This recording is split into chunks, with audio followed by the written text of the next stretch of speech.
Road തകരാതിരിക്കാൻ കുന്നിന് മുകളിൽ നിന്ന് കുത്തിയൊലിച്ചെത്തുന്ന മഴവെള്ളം സ്വന്തം ഭൂമിയിലൂടെ ഒഴുക്കിവിട്ട വിധവയായ വയോധികയ്ക്ക് നേരെ ഭീഷണി. പുത്തൂർ മരോട്ടിച്ചാൽ ചീനവളവ് റോഡിന് സമീപം താമസിക്കുന്ന ചിറപ്പാട്ട് ഏലിക്കുട്ടിക്കാണ് ഈ ദുരവസ്ഥ. ഏലിക്കുട്ടിയുടെ വീട്ടിലേക്കും സമീപത്തെ പറമ്പുകളിലേക്കുമാണ് ഈ റോഡ് ഉപയോഗിക്കുന്നത്. ഓരോ മഴക്കാലത്തും വെള്ളം കുത്തിയൊലിച്ചെത്തി റോഡ് തകരുന്നത് പതിവായിരുന്നു. ആയിരക്കണക്കിന് രൂപ ചെലവഴിച്ച് കല്ലും മണ്ണും ഇട്ട് നികത്തിയാണ് ഇവർ വർഷം തോറും റോഡ് സഞ്ചാരയോഗ്യമാക്കാറുള്ളത്. ഇത്തവണത്തെ ശക്തമായ മഴയിൽ റോഡ് തകർന്നതോടെ ആശുപത്രി ആവശ്യത്തിന് പോലും ഇവരുടെ വീട്ടിലേക്ക് വാഹനമെത്തിക്കാൻ കഴിയാത്ത അവസ്ഥയായി. ഇതിനൊരു പരിഹാരം കാണാൻ അധികൃതരെ സമീപിച്ചെങ്കിലും യാതൊരു നടപടിയും ഉണ്ടായില്ല. 2 ആഴ്ച മുൻപാണ് റോഡിനോട് ചേർന്ന് ചെറിയ ചാൽ കീറി വെള്ളം ഇവരുടെ പറമ്പിലേക്ക് ഗതിമാറ്റി ഒഴുക്കിവിട്ടത്.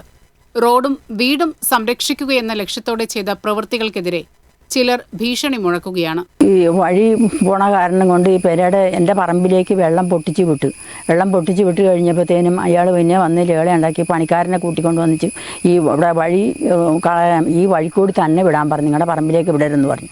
അപ്പോൾ ഈ റോഡ് കളയണം, മണ്ണെടുത്ത് കളയണമെന്ന് പറഞ്ഞാണ് ഞാൻ ഇവിടെ കാന കയറി 2 പണിക്കാരെ കൂട്ടി വെള്ളം ഞാൻ എൻ്റെ പറമ്പിൽ കൂടി വിട്ടേക്കുവാണ്, പെരയുടെ മുകളിൽ കൂടി റബ്ബറിൻ്റെ അകത്ത് വിട്ടേക്കുവാണ്. അങ്ങനെ ആരെങ്കിലും ചെയ്യുന്ന പണിയാണ് ഞങ്ങൾ ചെയ്തു വെച്ചേക്കണത്. ഇനി ഞങ്ങൾ എന്താണ് ചെയ്യേണ്ടത്?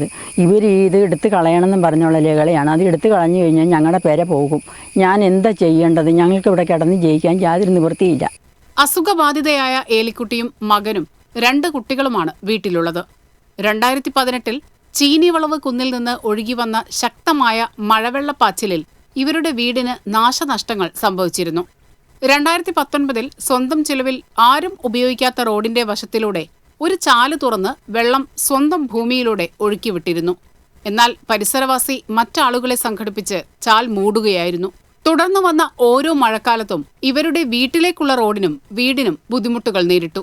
ഇതോടെയാണ് വീണ്ടും ചാൽ കീറി വെള്ളം ഗതി മാറ്റിവിട്ടത്.